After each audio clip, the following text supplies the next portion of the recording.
Hey, it's Eran here. In this tech tutorial, I'm going to show you how to add a new text shortcut using TypingHelper so you can save time and eliminate unnecessary or repetitive typing. This is going to be a massive time saver for you over the years, and I can't wait to show it to you. So you're going to go to typinghelper.io. You're going to log in and create an account if you haven't done so already. Then in my case, because I already have an account, I'm going to go to dashboard, and then you're going to click on create new shortcut. Click right here. And now you're going to add the shortcut name. And in my case, I'm going to call it DWY, which stands for done with you. So done with you, comment, reply. That's what I'm going to call it. And then you're going to type whatever the message you want to pop up when you type this. So in my case, I'm going to quickly type the message.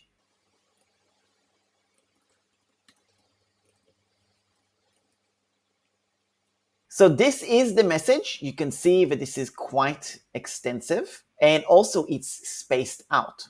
Now I'm going to click on Save Shortcut. Now that I've added the shortcut, I can click /DWY and automatically you could see the entire text that I typed up is automatically going to appear in this particular comment in Facebook.